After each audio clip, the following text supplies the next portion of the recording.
Assalamualaikum warahmatullahi wabarakatuh. Alhamdulillah, pada kesempatan kali ini saya masih diberi kesempatan untuk mengisi pembelajaran PPKN kelas 10 dengan materi Integrasi Nasional dalam Bingkai Bhinneka Tunggal Ika. Mari kita lihat peta negara Indonesia sebagai berikut. Seperti yang kita ketahui, negara kita terdiri atas beberapa pulau-pulau atau biasa disebut dengan archipelago. Tentu saja, setiap daerah memiliki banyak perbedaan suku, agama, ras, kepercayaan, dan adat istiadat lainnya. Tetapi perbedaan itu tidak menjadi penghalang, bukan menjadi sumber konflik, tetapi dengan perbedaan tersebut menjadikan kita memiliki tekad dan tujuan yang sama untuk mewujudkan persatuan dan kesatuan bangsa demi terciptanya integrasi nasional. Ya, salah satu contoh kecil yang ada di lingkungan sekolah kita. Ya, di sekolah Bapak Ibu guru terdiri dari beberapa suku. Bahkan di antara teman-teman kalian terdiri juga dari beberapa suku. Ada yang bukan hanya dari suku Duri, ada suku Bugis, bahkan juga ada yang berasal dari suku Kalimat.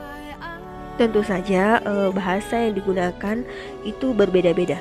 Tetapi bahasa apa yang dapat menyatukan kita?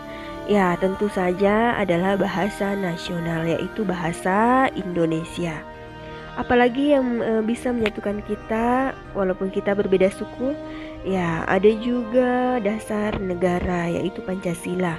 Bendera kita, bendera merah putih. Kemudian lambang negara kita, yaitu lambang burung Garuda Indonesia. Kemudian ada juga lagu kebangsaan, yaitu lagu Indonesia Raya dan lagu-lagu perjuangan lainnya. Karena adanya beberapa perbedaan suku, agama, ras, kepercayaan, dan adat istiadat lainnya yang terjadi di Indonesia, hal ini melatar belakangi para pemuda di beberapa daerah untuk berkumpul mengikrarkan Sumpah Pemuda pada tanggal 28 Oktober 1928 yang menyatakan kami putra-putri Indonesia mengaku bertumpah darah satu, yaitu tanah air Indonesia, mengaku berbangsa satu, bangsa Indonesia, dan menjunjung tinggi bahasa persatuan, yaitu bahasa Indonesia. Nah, sekarang kita akan memasuki materi, yaitu integrasi nasional. Apa itu integrasi? Integrasi itu sama dengan menyatukan, memadukan, menggabungkan, atau mempersatukan. Sedangkan nasional itu berarti bangsa. Jadi, integrasi nasional secara politis dapat diartikan penyatuan kelompok budaya dan sosial dalam suatu kesatuan wilayah nasional yang membentuk identitas nasional. Kan secara antropologis, integrasi nasional adalah proses penyesuaian di antara unsur-unsur kebudayaan yang berbeda sehingga mencapai suatu keserasian fungsi dalam kehidupan masyarakat. Jadi dapat disimpulkan integrasi nasional bangsa Indonesia adalah hasrat dan kesadaran untuk bersatu sebagai suatu kesatuan bangsa yang resmi direalisasikan dalam satu kesepakatan untuk konsensus nasional melalui Sumpah Pemuda 28 Oktober 1928. Apa saja faktor-faktor pembentuk integrasi nasional? Ya, adanya rasa senasib dan seperjuangan yang diakibatkan oleh faktor sejarah. Seperti yang kita ketahui bahwa negara kita pernah dijajah oleh negara asing. Kemudian adanya ideologi nasional yang tercermin dalam simbol negara, yaitu Garuda Pancasila dan semboyan Bhinneka Tunggal Ika. Adanya tekad atau keinginan untuk bersatu di kalangan bangsa Indonesia yang tertuang dalam Sumpah Pemuda. Adanya ancaman luar yang menyebabkan munculnya semangat nasionalisme di kalangan bangsa Indonesia. Kemudian penggunaan bahasa Indonesia, semangat persatuan dan kesatuan dalam bangsa, bahasa, dan tanah air Indonesia. Adanya jiwa dan semangat gotong royong, solidaritas, dan toleransi keagamaan yang kuat. Sedangkan faktor penghambat terjadinya integrasi nasional yaitu karena kurangnya penghargaan terhadap kemajemukan yang bersifat heterogen, kurangnya toleransi antar golongan, kurangnya kesadaran dari masyarakat Indonesia terhadap ancaman dan gangguan dari luar, dan adanya ketidakpuasan terhadap ketimpangan dan ketidakmerataan hasil-hasil pembangunan. Ya, apa saja syarat keberhasilan satu integrasi di sebuah negara?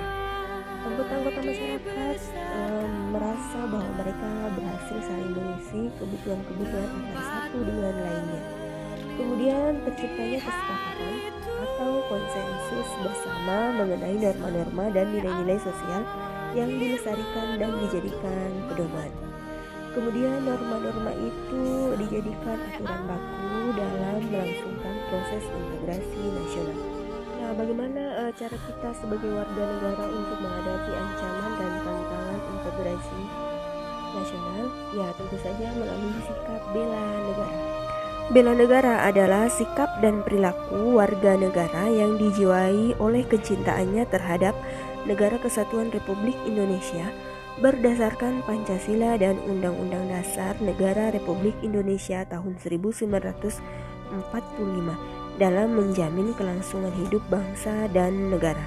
Beberapa dasar hukum dan peraturan tentang wajib bela negara. Kitab MPR RI nomor 6 tahun 1973 tentang konsep wawasan Nusantara dan keamanan nasional. Undang-Undang Republik Indonesia nomor 29 tahun 1954 tentang pokok-pokok perlawanan rakyat. Undang-Undang RI nomor 20 1982 tentang ketentuan pokok hankam negara RI diubah oleh Undang-Undang RI nomor 1 tahun 1985. Kemudian PAT MPR nomor 6 tahun 2000 tentang pemisahan TNI dengan Polri. PAT MPR nomor 7 tahun 2000 tentang peranan TNI dan Polri.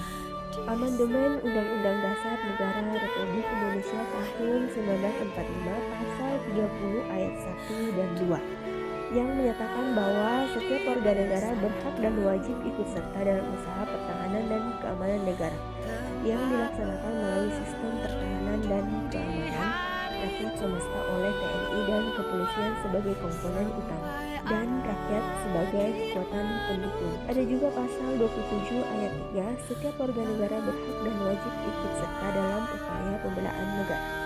Undang-Undang RI nomor 3 tahun 2002 tentang pertahanan negara ayat 1 yang menyatakan bahwa setiap warga negara berhak dan wajib ikut serta dalam upaya bela negara yang diwujudkan dalam penyelenggaraan pertahanan negara.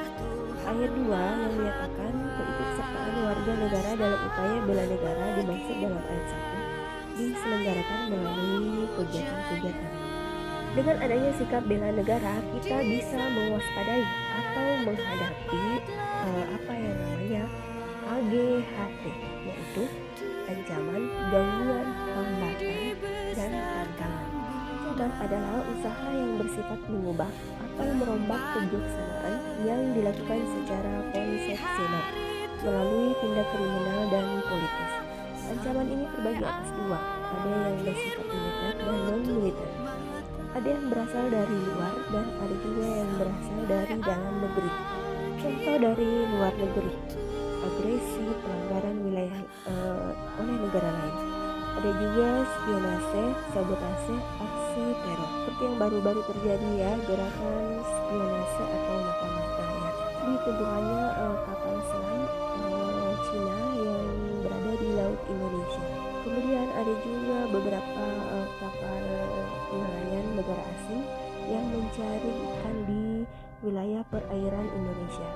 Ancaman yang berasal dari dalam negeri kita sendiri yaitu contohnya pemberontakan bersenjata, konflik horizontal, aksi teror, sabotase, aksi kekerasan yang berbau sara, gerakan separatis atau gerakan upaya memisahkan diri untuk membuat negara baru, kemudian perusakan lingkungan. Salah satu contohnya ada GAM, Gerakan Aceh Merdeka, kemudian ada OPM, Gerakan Operasi Papua Merdeka. Selanjutnya, tantangan adalah hal atau usaha yang bertujuan untuk mengubah kemampuan. Ada juga hambatan adalah usaha yang berasal dari diri sendiri, bersifat atau bertujuan untuk melemahkan, menghalangi secara tidak konsepsional. Yang terakhir ada gangguan, yaitu hal atau usaha yang berasal dari luar yang bersifat atau bertujuan untuk melemahkan atau menghalangi secara tidak konsepsional atau tidak terarah. Nah, dengan cara apa kita bisa melakukan sikap bela negara? Ya, contoh kecil yang pertama melalui pendidikan kewarganegaraan. Sebagai siswa, kalian diharapkan dapat bersikap dan berperilaku sesuai dengan Pancasila dan Undang-Undang Dasar 1945. Kalian melalui pelatihan dasar kemiliteran, pengabdian sebagai prajurit TNI secara sukarela atau wajib, dan pengabdian sesuai dengan profesi. Untuk materi kali ini semoga bermanfaat. Jangan lupa ya, jaga jarak, jaga kesehatan, dan stay at home. Wassalamualaikum warahmatullahi wabarakatuh.